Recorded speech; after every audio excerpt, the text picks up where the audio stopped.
ओम जय जय जय नमोस्तु नमोस्तु नमोस्तु नमो हरिहंताणं नमो सिद्धाणं नमो आर्याणं नमो वज्राणां नमो लोये सवसावणं मंगलं भगवान् वीरो मंगलं गौतमो गणे मंगलं कुन्दकुन्दादियो जयं धर्मोऽस्तु मंगलं सर्वमङ्गलमाङ्गल्यं सर्वकल्याणकारिकं प्रदानं सर्वधर्माणां जयनं जयतु शासनं जयनं जयतु शासनं नमः समय साराय स्वानुभूत्या चकास्ते चित्स्वभावाय भावाय सर्वभावान्तरचिदे वन्दित्व सब सिद्धे धूमचर्मणोऽहं गतिं पत्ते वोच्छामि समय पाउड मृमो सुध केवली भणिदं जीवो चरित दंसन्नान टिठदो तमी ससमयम जान पोगल कम पदेश टिठदम चतम जान पर समयम एयत्त निश्चयगतो सवो सवत् सुंदरो लोये बंद कहाय यत्ते तेण संवादनी होदी सुत परिचितानुभूदा सवस्वी काम भोग बंद कहा एयत्तस्सु लंबो ऋण सुलभो विहत्तस्य तमेयत्त विहत्तं दाये हम अपणो सभ्यवेण जदि दाये प्रमाणं चुग्गे चलं न घेतवम् न विहोदीयपमत्तो नपमत्तो जाणगोदुजो भावो एवं भणन्ति शुद्धं नादोजो सोदुसो चेव व्यवहारेणुवदिस्सदीर्णाणिस्य चरित्रदंसनं नाणं न विनाणं न चरितं न दंसनं जाणगो शुद्धो। गाथा नंबर अपनी जीवजीव अधिकार श्री समय सार जी ग्रंथ वो गाथा नंबर चल रहे हैं 50 से लेकर के 55 तक की गाथा है ना। तो पढ़ लेते हैं गाथा एक बार, आज पूरी हो जाएंगी। आज गाते हैं। नहीं वर्ण जीव के गंधे नहीं नहीं स्पर्श रस जीव के नहीं नहीं रूप अर सहनन नहीं संसान नहीं तन भी नहीं नहीं राग जीव के द्वेष नहीं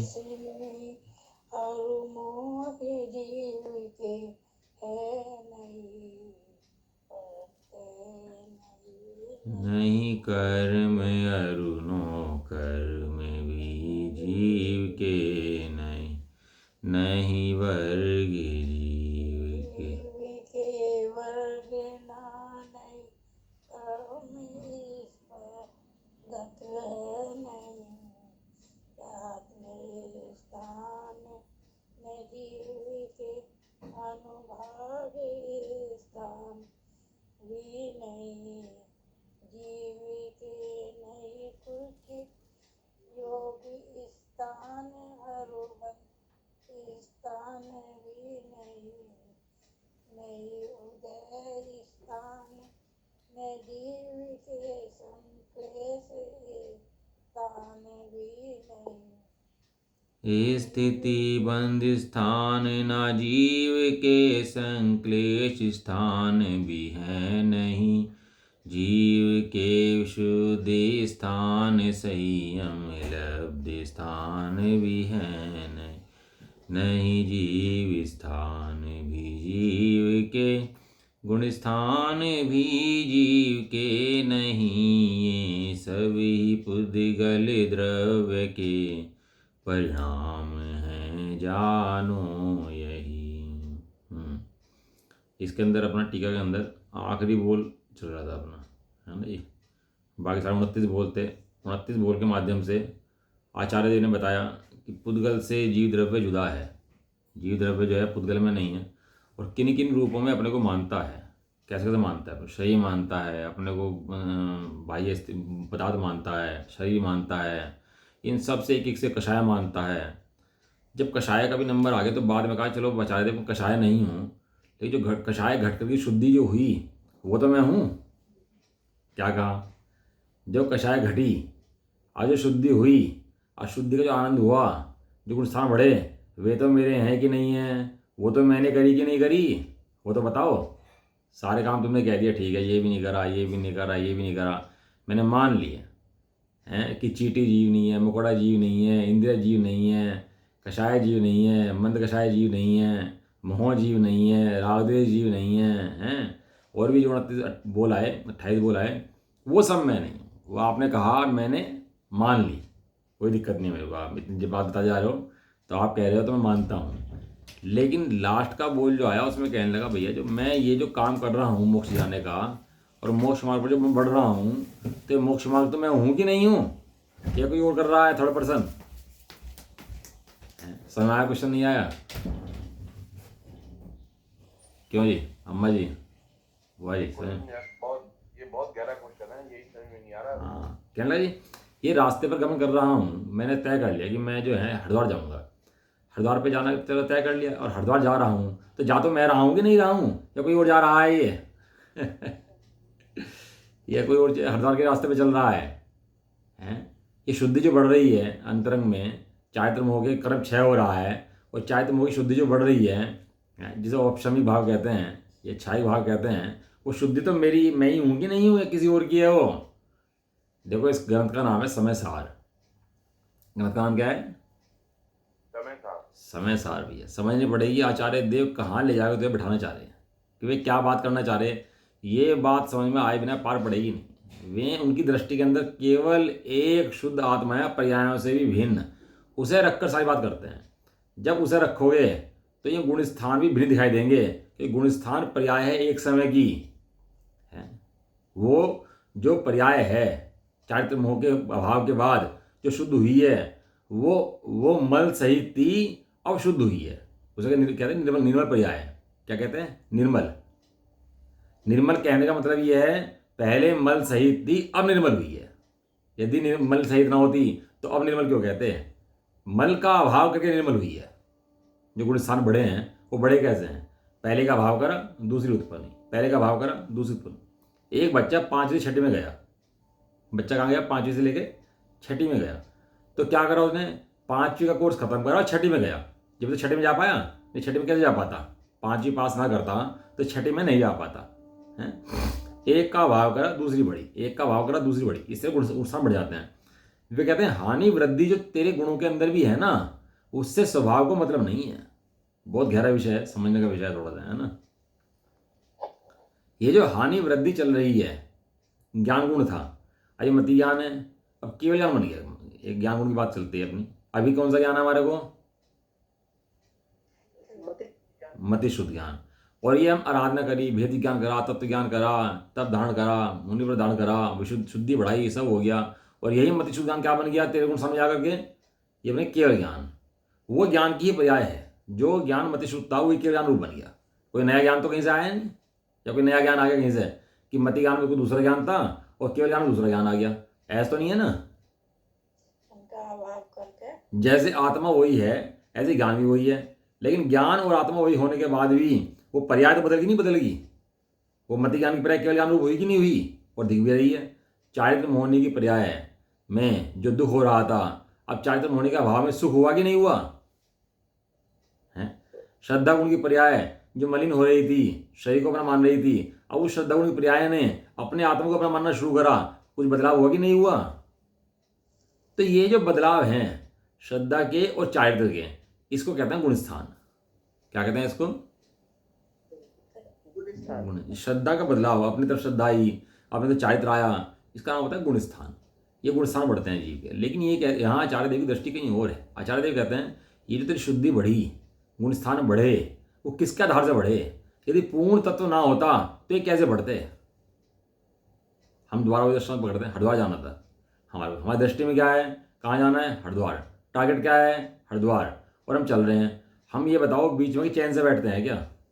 हरिद्वार पहुंचने से पहले जहाँ मंजिल हमारी है उससे पहले आराम से बैठते हैं क्या? चलते रहते हैं, चलते रहते हैं, और जब तक मंजिल नहीं आ जाती अपने को तब तक पूर्ण नहीं मानते कि हमें पहुंच गया मंजिल के ऊपर। तब तक अपने ऐसे नहीं मानते ना पहुंच गया, पहुंचने बाद मानते हैं पहुंच गया।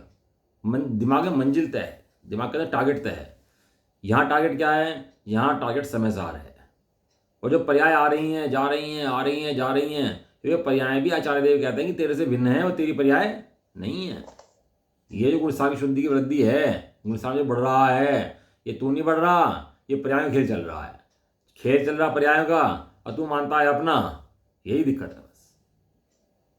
ये तो ये कहते हैं आनंद ही बढ़ रहा हो और आनंद का आनंद आ जाए तो गुण स्थान गिर जाए।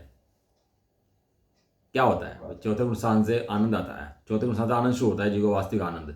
पहले में तो मिथ्या दृष्टि है, उसको अपने आनंद का पता ही नहीं है, लेकिन चौथे में उसको आनंद का थोड़ा स्वाद आता है, उसको पता लगता है मैं आनंद स्वरूप आत्मा हूँ, अपने अनंत गुणों का भान होता है, मैं कैसा हूँ, सिद्धो जैसा हूँ, जय सिद्ध है वैसा का वैसा मैं हूँ, मेरे अंदर शुद्धि का अंश नहीं है, कहाँ, स्वभाव के अंदर। तो ऐसा जान लेता है, ऐसा जानने के बाद उसकी वृद्धि होती रहती है। लेकिन ये कहते हैं कि स्वभाव के अंदर न तो हानि है न वृद्धि है, एक इंद्रिय जीव से लेकर के सिद्ध भगवान तक सबरे बराबर हैं, कहीं भी रंच मात्री फर्क नहीं है, गुण स्थान भी किसी जीव के अंदर नहीं है।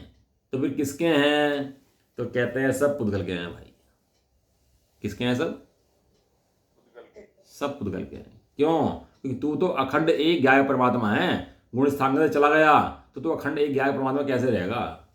एक बच्चे ने 12th करने की ठान ली कि मैं 12th करूंगा भाई, मैं ग्रेजुएशन करूंगा, बी कॉम करूंगा, ठान ली बच्चे ने, ठान ली कोई बात नहीं। अब बच्चे ने पहली करी, दूसरी करी, तीसरी करी, चौथी करी, पांचवी करी, करता रहा, करते करते करते करते करते उसने ग्रेजुएशन पूरी पास कर ली। अब हम कहते हैं जो बच्चा था वो बच्चा तो बच्चा ही रहा ना, ये बच्चा बदल गया, पहली से दूसरी में गया कोई और गया या वही गया, तीसरी में कोई और गया कि वही गया, छठी में, सातवीं में, आठवीं में कोई और गया कि वही गया।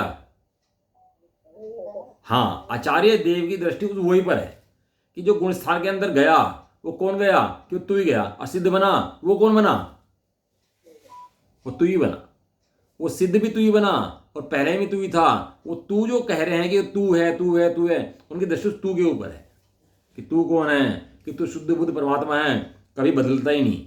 क्लास बदलती है, तू नहीं बदलता, गुण स्थान बदलते हैं, तू नहीं बदलता। क्लास की वृद्धि होती है, तेरी वृद्धि नहीं होती। तू तो भैया जैसा है सिद्धों के समान वैसा भगवान रहता है। अब गुणस्थान पढ़ाएंगे, बहुत सारे गुणस्थान पढ़ा देंगे, बोर्ड शास्त्र लिख देंगे और बाद में एक लाइन लिख देंगे, ये गुणस्थान तेरे नहीं है, पुद्गल के हैं। गोमट साल जी हमारा जो है ना षटखंडांग ग्रंथ जो है उसके अंदर वो क्या है कि पूरा कर्णयोग का ग्रंथ है, वो पूरा कर्णयोग उसमें है ही कर्णयोग उसके अंदर। वो जो टीकाएं लिख रहे हैं धौला जय धौला, ये सब टीकाएं जो लिखी हैं ये भी कर्णयोग के बहुत गहरे विषय हैं उसके अंदर। इतने गहरे विषय आप पढ़ोगे कर्णयोग को दिमाग हिल जाएगा। इतना मैथमेटिक्स उसके अंदर है कि अच्छे अच्छे मैथमेटिशियन जो है ना ये फेल हो जाएंगे। और ये जो लाइब्रेरी में चलते हैं ना, ये जो इंग्लिश लाइब्रेरी होती हैं ऑक्सफोर्ड वगैरह, वहाँ पर ये शास्त्री रखे हैं, वहीं से पढ़ते हैं मैथमेटिक्स ही। इतना मैथ निकल का आया ना आज, वो निकल के जैनिक शास्त्र से आया, इतना इतना मैथमेटिक्स है उसके अंदर। मैंने पढ़ा पाई, जो हम पढ़ते ना पाई, वो पाई का फार्मूला गोमट साड़ जी में षटखंडागम में दिया हुआ है हमारे, पाई का फार्मूला 22/7। याद है पाई की परिधि उसकी, हाँ बिल्कुल, पाई 22/7 जो है ना वो हमारे षटखंडागम शास्त्र से लिया हुआ है। किसे पता थी ये चीजें, वो शास्त्र पढ़ते हैं निकाल के हमें बता देते हैं उल्टा कि ये पढ़ो, और हम पढ़ते नहीं है, उनको भगवान मानते हैं, उनको जो अंग्रेज लोग होते हैं, और सोचते हैं इन्होंने बताया हमारे को, जबकि हमारे शास्त्रों के अंदर चीज़ सब लिखी हुई है। गोमठ साहब पढ़ लो, दिमाग हिल जाए, इतना गहरा शास्त्र है, समझ में नहीं आता 2-4 बार पढ़ने के बाद तो भी। इतना इतना गहरा मैथमेटिक्स उसके अंदर है, मैथमेटिक्स कैलकुलेशन, दिमाग पूरा का पूरा ब्रेन वॉश कर क्लियर कर दे वो एकदम से, ऐसा ऐसा है गोमठ साहब अपना और षटखंडागम। और बहुत टिकाएं उसकी। ये जो तो प्रखंड पंडित बनते हैं, कैसे बनते हैं, वो पढ़ पढ़ के तो बनते हैं, इतना इतना पढ़ते हैं, इतना पढ़ते हैं।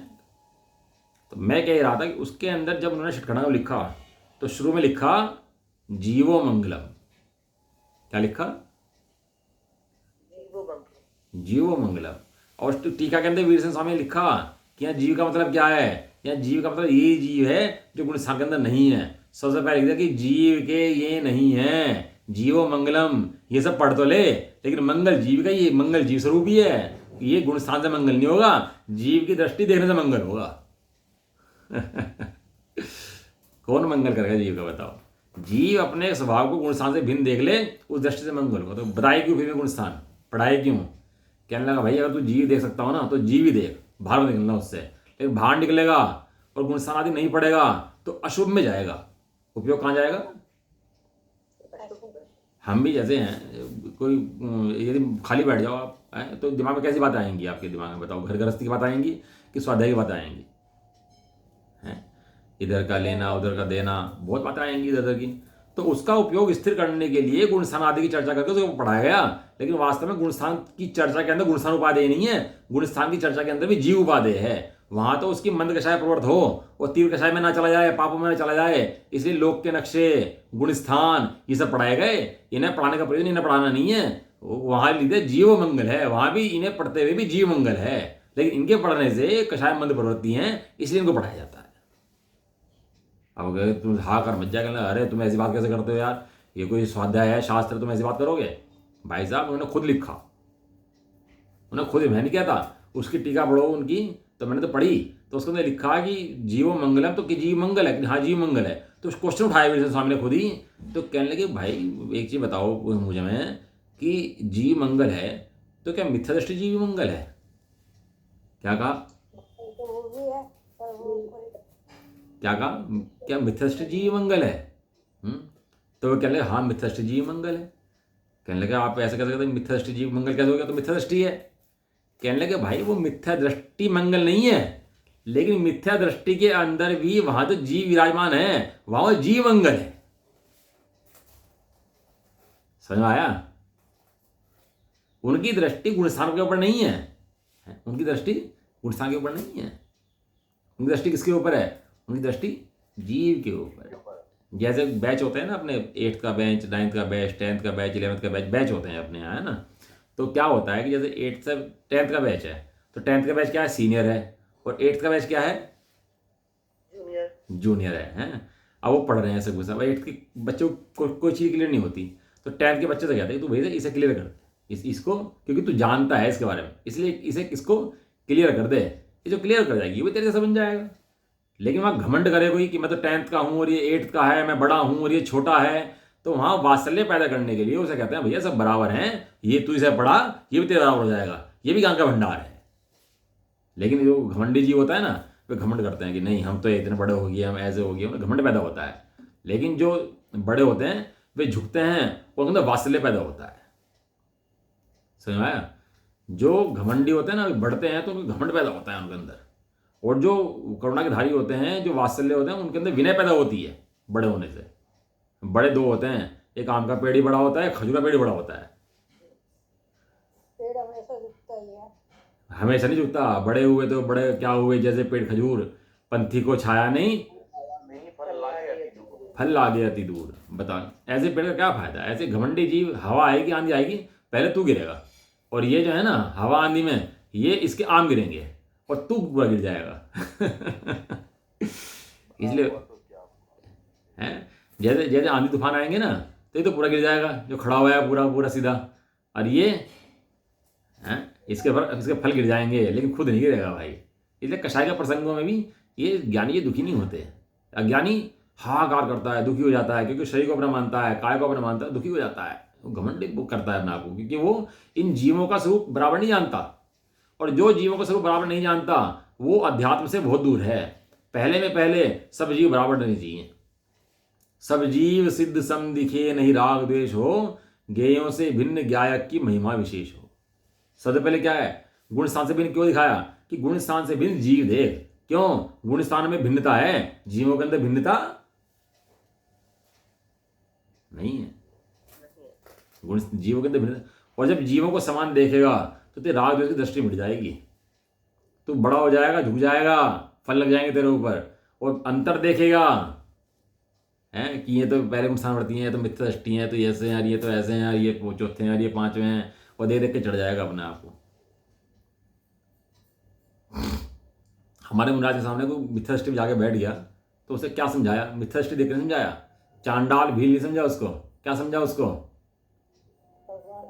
उसको भगवान आत्मा समझा, उसको जीव समझा। भैया ज्ञान की दृष्टि में सब भगवान आत्मा है, कोई रागी द्वेषी जो है वो समझा।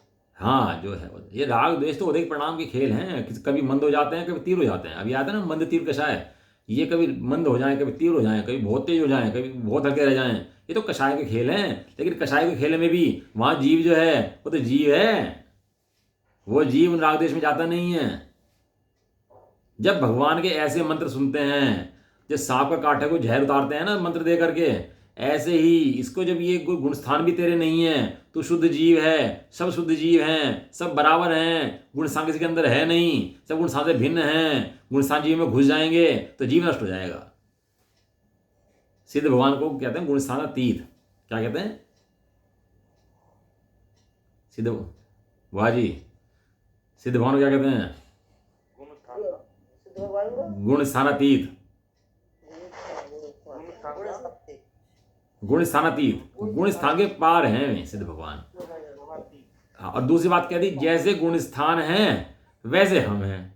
A is equal to B, B is equal to C, तो ए और सी क्या बन गया? बराबर है। A इजिकल टू सी बराबर हो गया, नहीं हो गया? ऐसे ही कहा सिद्ध भगवान गुण स्थानातीत हैं, और जितने जीव हैं वे सिद्धों के समान हैं। तो जितने जीव हुए वे सब क्या हो गए?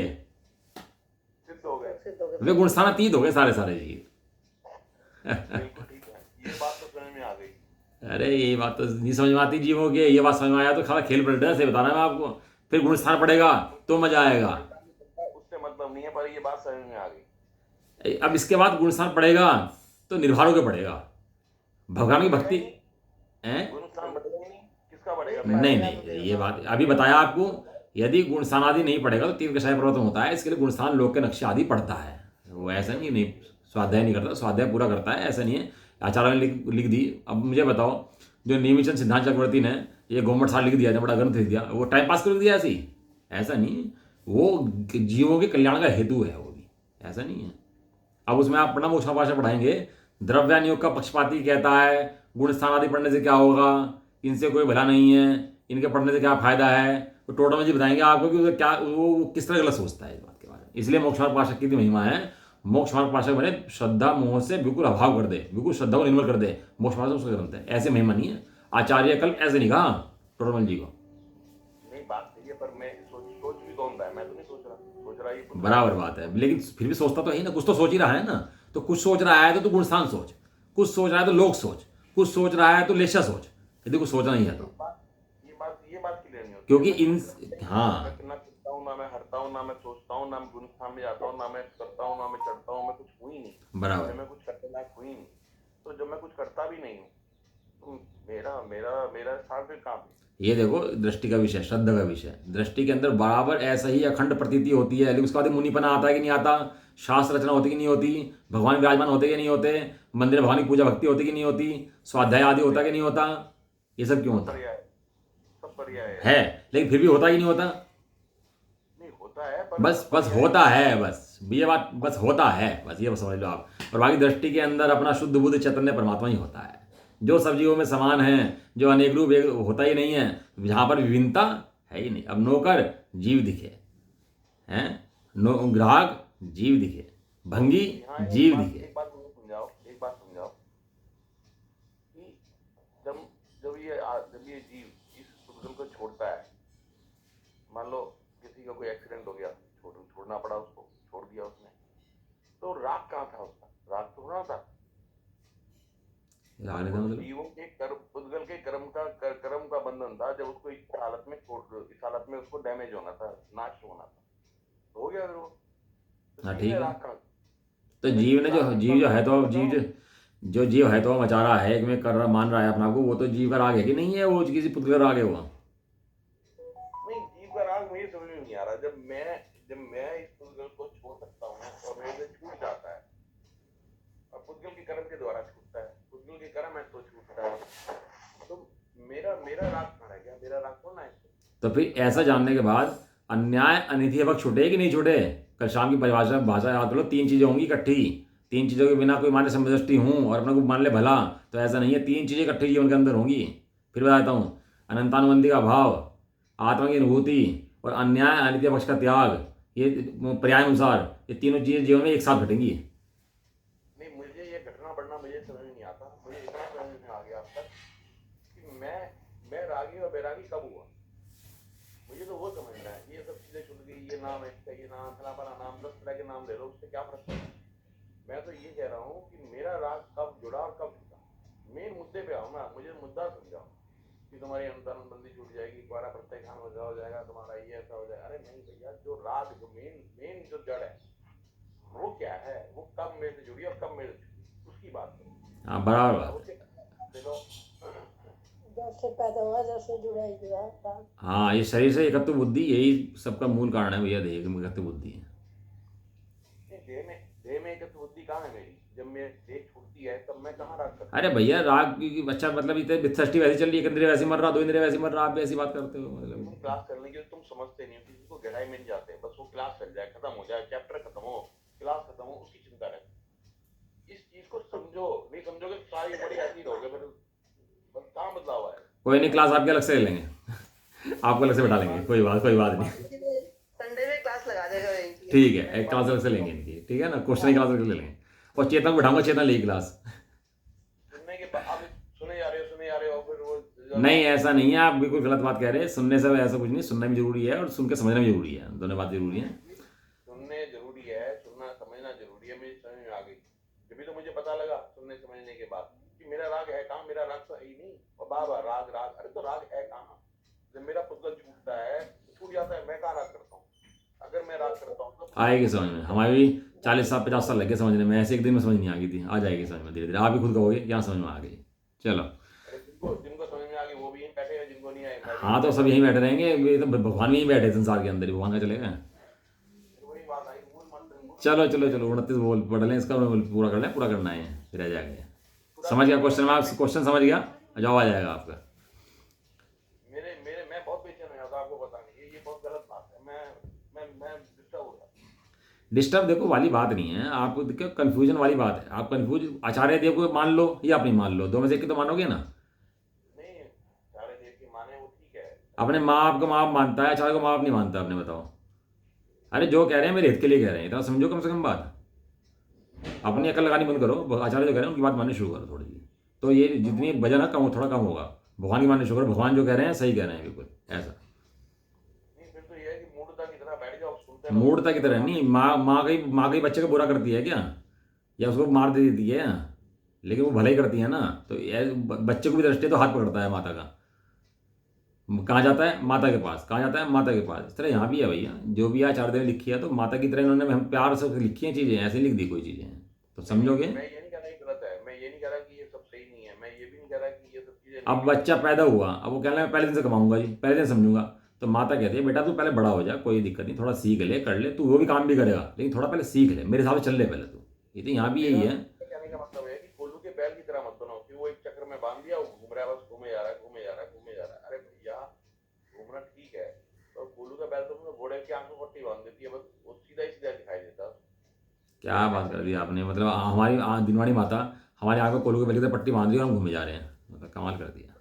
हाँ तो हमें समझना है ना, जब समझ में नहीं आती कोई चीज, डिस्टर्ब हो रहा है, तो मैं क्या सोचूं इस बात को? कोई जब कहा कि नहीं विचार, जो से राग, ठीक है, उलझोगे तो सुलझोगे, अभी तो उलझन ही नहीं पता, उलझन है, उलझन अब पता लगेगी, अब सुलझने की कोशिश होगी। जब मेरा पुतगल से राग है, मैं रागी हूँ, मैं मोह हूँ, मैं समझ गया यहाँ मैं बंद, मोह के बंद में बंधा हुआ हूँ, बिल्कुल सही बात है। अब इसको 50 रूप दे दिए, किस तरह बंधा हुआ है वो भी बात समझ में आ गई। लेकिन जब ये पुतगल छूटता है तब मैं कहाँ बंधा हुआ हूँ? मैं तो छोड़ देता हूँ उसको फिर। अब फिर दूसरा नया शरीर कहाँ से आता है फिर वो।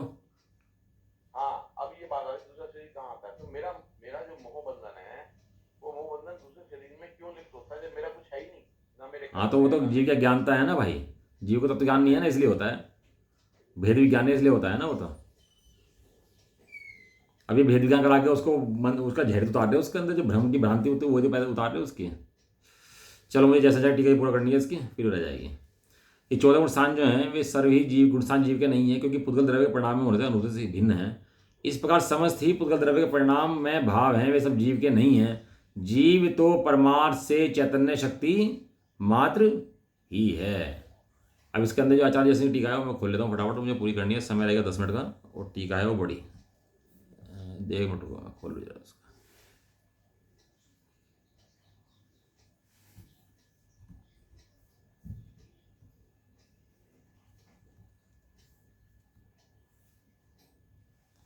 आ गया सामने आ गया। उत्थानी का। अब बहिरंग में वर्णादि और अंतरंग में रागादि भाव पुद्गल के हैं। वर्णादि भाव जो हैं, ये जो पुद्गल हैं, स्पर्श रस गंध मरण, ये तो प्रत्यक्ष रूप में दिखाई देता है, ये तो पुद्गल ही है, ये तो कई जीव के है नहीं, ये तो सब कोई मानता है कि भाई शरीर जो है वो भिन्न है, तो मान लिया नहीं थी बात, तो शरीर जो है पुद्गल का है, मेरा नहीं है। दिक्कत आती है रागादि के अंदर। अब आचार्य देव यहाँ कह रहे हैं कि रागादि भाव किसके हैं? पुद्गल के हैं। अब यहाँ पे कोई सर्वथा पुद्गल के हैं तो शुद्ध निश्चय ऐसे क्या लिखा आगे?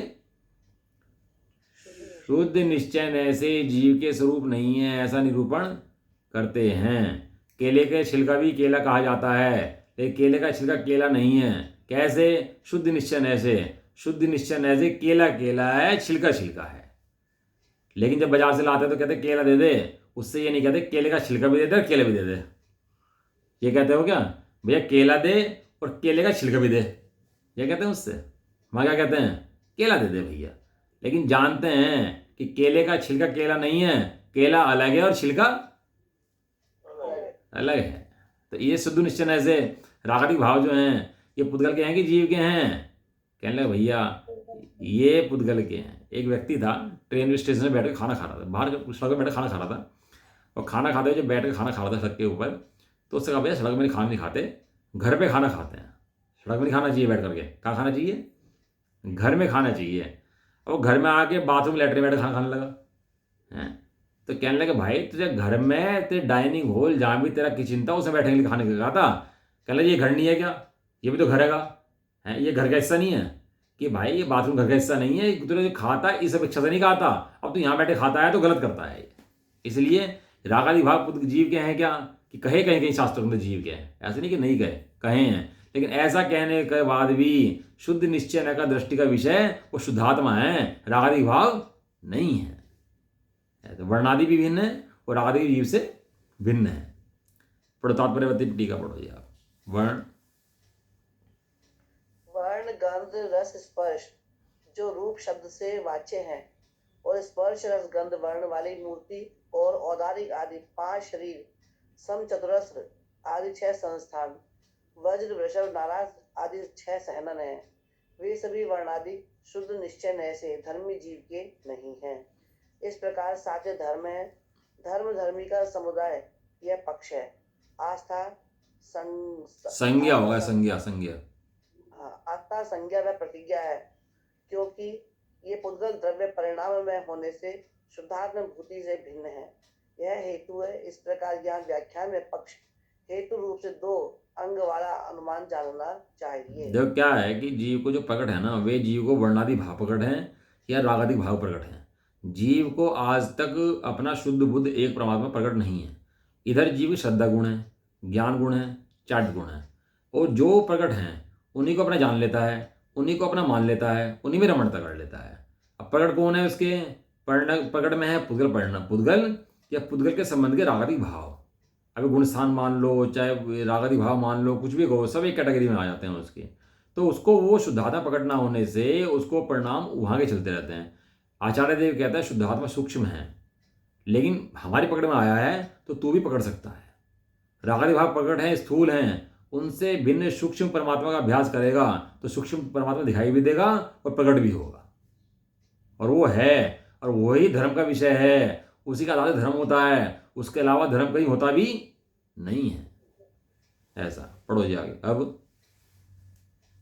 अब राग द्वेष मोह और मिथ्यात्व, अविरति प्रमाद कषाय और योग, ये 5 प्रत्यय तथा मूल प्रकृति को एवं उत्तर प्रकृतियों के भेद से भिन्न किए जाने वाले ज्ञान वर्णादि 8 प्रकार के कर्म और औदारिक वैक्रियक आहारक ये 3 शरीर, आहार आदि 6 पर्याप्ति, नो कर्म से सभी नो कर्म, ये सभी शुद्ध निश्चय के जीव नहीं है।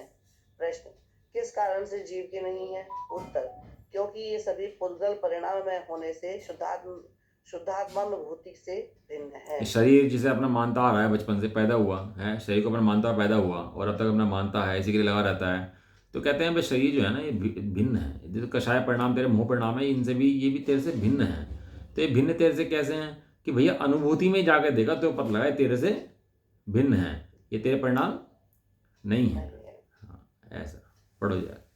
अब परमाणु के अविभाग प्रतिच्छेद रूप शक्ति के समूह को वर्ग कहते हैं, वर्गों के समूह को वर्गणा कहते हैं, तथा वर्गणा के समूह को स्पर्धक कहते हैं। ये सभी जीव के नहीं हैं। अथवा कर्म शक्ति की क्रमशः जो विशेष वृद्धि ही स्पर्धक का लक्षण है। इसी प्रकार वर्ग, वर्गणा और स्पर्धा तीनों का लक्षण आगम में कहा गया है। अणु की शक्ति के समूह को वर्ग कहते हैं, बहुत से वर्गों के समूह को वर्गणा कहते हैं और वर्गणाओं के समूह को स्पर्धक कहते हैं। इन तीनों का लक्षण स्पर्धकों को नाश करने वालों द्वारा कथित है। देखो, सबसे पहले पकड़ा इन्होंने स्पर्श गंध वर्ण, 6 शरीर, नाड़ा सहनन, ये सब पकड़ा। फिर पकड़े राग द्वेष आदि मिथ्यात्व के भाव और औदारिक शरीर आदि, वे पकड़े। अब इसके अंदर जो मिल जाते हैं ना पुद्गल परमाणु आपस में, उसको कहते हैं वर्ग। वर्गों से बनती हैं वर्गणाएं, वर्णाओं से बनते हैं स्पर्धक, स्पर्धक से बनते हैं स्कंद और स्कंद से बनते हैं कामण वर्णा। और उनसे अंदर शक्ति पैदा होती है कर्म रूप। कर्म की शक्ति ऐसी है जो शरीर को बनाए, शरीर को बिगाड़े, यश का नाम करा दे, आदि नाम करा दे। ये काम किसका है? ये कामण वर्णा काम है। कितने कर्म है? अनंत कर्म होते हैं। जब जाकर के वो कर्म प्रकृति उदय में आती है और वो जीव का कभी यश हो जाता है, कभी अपयश हो जाता है, कभी कुछ हो जाता है, वो सब कर्मों को उदय कार्य है, वो स्पर्धक होगा। वे सब क्या है? वे जीव के स्वभाव से भिन्न है, जीव का स्वभाव में नहीं है। पढ़ो जी आगे। शुभाशुभ रागादि विकल्प रूप अध्यावसान कहे गए हैं, वे भी जीव के नहीं। लता, दारू, अस्थिति, पाषाण, शक्ति रूप 4 घातीय कर्मों के अनुभाग स्थान कहे गए हैं। गुड़, खांड, शर्करा, अमृत के समान शुभ अघाती कर्मों के अनुभाग स्थान कहे गए हैं। निम्ब, कांजीर, विष,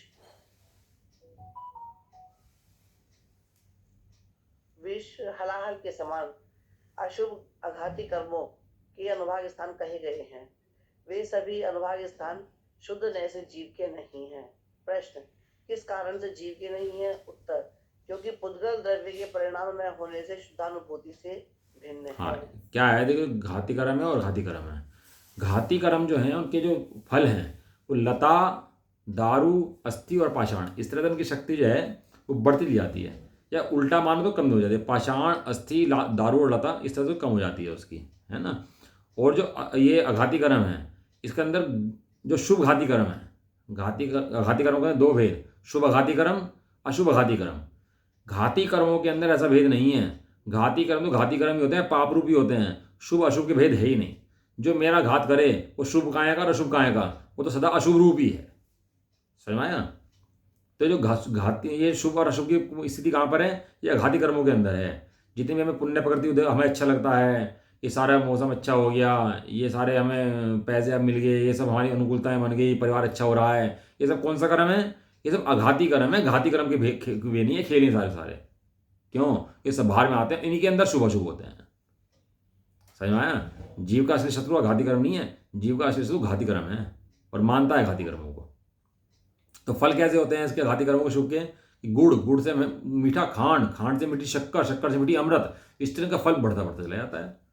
और उसके जो अशुभ कर्म होता है उसके नींबू, कांजीर, विष और हलाहल, इस तरह से उसके अशुभ कर्म को उदय बढ़ जाते हैं उसके। और नारकी जीव भी रह रहा है इस दुनिया के अंदर, हैं, और देवत के जीव भी रह रहा है सर्वार्थ सिद्धि का इस दुनिया के अंदर। अब बताओ, दोनों के कर्मों को उदय हैं और अघाती कर्मों को उदय हैं। लेकिन अघाती कर्म में एक तीव्र अघाती कर्म का उदय है और एक तीव्र शुभ का उदय है।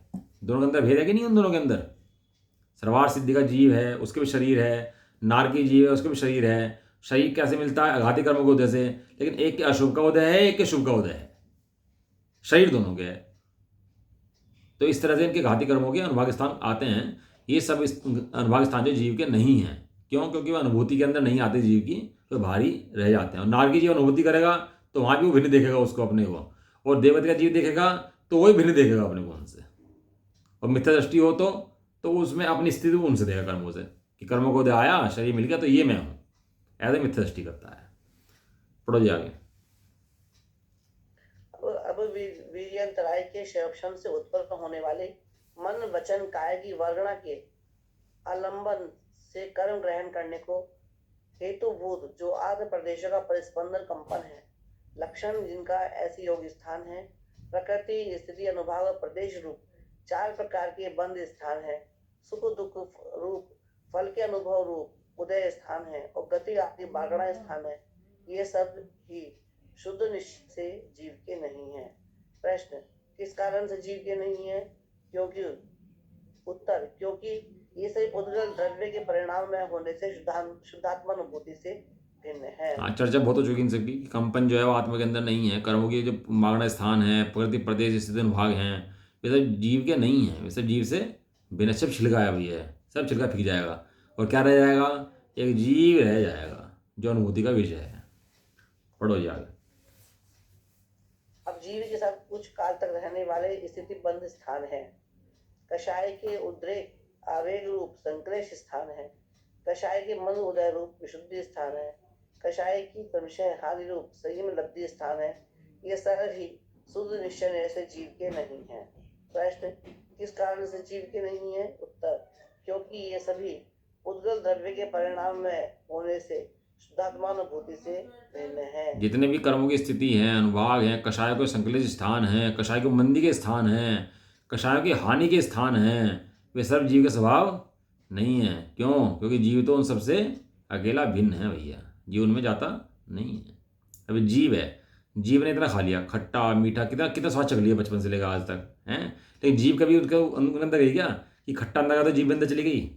कि जीव तो वहीं की रहती है और खट्टा मीठा सारे ऊपर से निकल जाते हैं। वो जीव उन रूप कभी होती नहीं है। ऐसे ही ये सब चले जाते हैं, कषाय के स्थान, इनके स्थान सब, और जीव वैसा का वैसे ही उतना उतना बना रहता है। जीव कुछ नहीं आता है, सब बुझाए और जीव वहीं का भी वैसा का वैसा रहे। ऐसा पढ़ो जी। बादल सूर में अब शुद्ध निश्चय ऐसे, अब शुद्ध निश्चय ऐसे बादल सूर में इंद्री बीती चौरिंदी असरणी सरणीनम पश्चात एवं ते 14 होंगी। गोमरसा जीव कारण की गाथा 72। इस प्रकार गाथा में कहे गए क्रम से बादल एक इंद्रिय, सूक्ष्म एक इंद्रिय, 2 इंद्रिय, 3 इंद्रिय, 4 इंद्रिय, असरणी पंचेंद्रिय, शरीर पंचेंद्रिय आदि 7 पर्याय तथा 7 पर्याप्त तथा 7 अपर्याप्त ऐसे 14 जीव स्थान, वितर दृष्टि आदि 14 गुण स्थान, ये सभी जीव के नहीं हैं। प्रश्न, किस प्रकार जीव के नहीं है? उत्तर, क्योंकि ये सभी उद्गल द्रव्य के परिणाम में होने से शुद्धात्मानुभूति से भिन्न है। प्रश्न, कैसे भिन्न है? उत्तर, कारण कि ये वर्णादि से लेकर गुण स्थान पर्यंत परिणाम शुद्ध निश्चय ऐसे उद्गल द्रव्य की पर्याय हैं। यहाँ ये भावार्थ है, सिद्धांत ग्रंथों, आगम ग्रंथों में अशुद्ध पर्यायार्थिक नय से अंतरंग में होने वाले रागादि भाव तथा बहिरंग में शरीर के वर्ण की अपेक्षा से वर्णादि भावों को जीव कहा है, परंतु यहाँ आध्यात्म शास्त्र परमागम में शुद्ध निश्चय ऐसे उसको वर्णादि गुण स्थान पर्यंत भावों को जीव मानने को निषेध किया है। यहाँ नए विवेक्षा की अपेक्षा विरोध नहीं है। इस प्रकार वर्णादि आदि भावों में इसका वर्णन किया गया है, ये इस तरह से उन्होंने कहा है, हैं? तो ये सब बातें हैं। बच्चा घर में केला खा रहा था और केला खाते खाते देखा उसने केला कैसा होता है, छिलका उतार के माँ ने केला दे दिया, हैं? उसने देखा केला तो ऐसा होता है। बाजार में गया, केला लिया, हैं? तो बाजार में गया तो उसको वैसा केला बाजार में दिखाई नहीं दिया जैसा केला वो घर में आया कि केला तो मम्मी कहीं मिला नहीं बाजार के अंदर। मम्मी कहने लगी ऐसा कैसे होता है बाजार में केला ना हो। माँ साथ में गई, माँ कहने लगी बेटा देख केला तो ये हो रहा। तो वो कहने लगा माँ तुमने केला तो मैं कुछ और खा रहा था और तुम कह रही हो केला कुछ और है। कहने लगा बेटा व्यवहार से इसके छिलके को भी केले के सहित छिलके को केला कहते हैं, लेकिन खाने योग्य छिलका नहीं है, खाने योग्य अंदर का केला ही है। अब माँ ने उसको जब दोनों ने समझाया तो बराबर बात समझ में आ गई। हाँ, जब लाते हैं तो प्रमाण का विषय लेकर आते हैं, लेकिन जब खाते हैं तो नय का विषय खाते हैं। तो जब दृष्टि का विषय होता है शुद्ध नय का विषय होता है, लेकिन समझने के लिए प्रमाण का विषय होता है। अब जीव की दृष्टि शुद्ध नय पर नहीं जाती, वो केले सहित छिलके सहित केले को खाना चाहता है, तो आचार्य देव उसको क्या कहते हैं, छिलका अलग कर दे जा, अब केला खा ले। इतना ही खेल यहाँ पर केवल अध्यात्म के अंदर अपना है और आचार्य देव वहीं पर दृष्टि ले जाना चाह रहे हैं। बस इतना सब है, छिलका अलग। वो उनको देखो ना, उनको क्या नाम था आचार्य, क्या शिवभूति मुनराज, उनको शिवभूति मुनराज, वो जो महिला थी वो क्या कर रही थी, उस नदी किनारे बैठ करके दाल और छिलका अलग कर रही थी। वो दाल छिलका अलग कर रही, कुछ नहीं कर रही, छिलके को दाल से क्या कर रही अलग, छिलको। अब उसे क्या कहा, उसने पूछा क्या क्या कर रही माता ये, हैं? तो कह रहे छिलका दाल अलग कर रही हैं, तुष्मास भूषण तो हैं। जबकि तुष्मास नाम का शब्द हमारे यहाँ कोई है नहीं शास्त्र के अंदर जीवन के अंदर, लेकिन इसी तुष्मास भिन्न के आधार पर ही उन्होंने केवल प्राप्त कर लिया, जबकि ऐसा कोई शब्द नहीं था अपने यहाँ, हैं? कैसे कर लिया, बस एक रट्टा लगा दिया, तुझ मास भिन्न, तुझ मास भिन्न, तुझ जिसको अपना मान रहा था वो भिन्न और मैं भिन्न, वो भिन्न मैं भिन्न, और दूर बैठे थे उनका संग तो कि शिवभूति है भैया, कल तो कम है इसके अंदर, ये क्या केवल ज्ञान वगैरह प्राप्त करेगा, इसको तो बहुत अकल कम है, ये कुछ नहीं कर पाएगा। और वहाँ पता लगा नगाड़े बज रहे केवल ज्ञान के, तो कहने लगे ये केवल ज्ञान किसको हो गया, चल के देखो तो सही। और संघ के आचार्य मुनिराज गए तो देखा शिवभूति को ही केवल ज्ञान हो गया। किस सूत्र के आधार से? तू समाज घोषण तो कि ये तू अलग है मास अलग है, तू अलग है मास अलग है, इसी उसको सूत्र नहीं है जैन धर्म का अपने, और फिर भी उसके आधार से केवल ज्ञान प्राप्त कर लिया। बताओ, ताणम ताणम कछुना जानम सेठ वचन प्रमाणम, बताओ कौन सा सूत्र है ये? हमारे यहाँ जैन शास्त्र में कौन सा सूत्र है ये? ताणम आणम ताणम कछुना जानम, आणम ताणम नमोकार में तो आणम ताणम होता है क्या? अब नमो हरिहम ताणम समझ में आया नहीं तो क्या बोला? आणम ताणम। अब कछुना जानम, और से जो सेठ कह रहा था वही ठीक है भाई हमारे लिए तो। आणम ताणम कछुना जानम सेठ वचन प्रमाणम है। इतनी बात से उसको क्या हो गया? समय दर्शन हो गया। बताओ इतनी बात से, इतनी बात से वो हवा में उड़ गया ऊपर जाके। बताओ मतलब ऐसा है कि भगवान बन गया। हाँ भगवान, इसी सूत्र से। अब नाम तो अंजन जोड़ का है लेकिन भगवान है अंजन। बताओ वो कैसे बन गया भैया? वो सब ये सब विविक्षाएं नहीं समझोगे न की ये तुझ कैसे अलग हो गया जी, छिलका कैसे अलग हो गया जी, ये कैसे, अरे इतना उन्होंने दिमाग लगाया नहीं। उन्होंने तो दिमाग लगा लिया, कहने लगा चीनी है सो मीठी है, नमक है सो खारा है, और मैं हूँ चैतन्य में आत्मा हूँ, बस। इसके अलावा कुछ क्या मुझे पता ही नहीं, मुझे उसके अलावा क्या हुआ। ऐसा। चलो, निज निधि निज में बताई, यह अनंत उपकार है, इसी के दिए जिन पानी पातो वंदना शतवार है। 99 का मंत्र।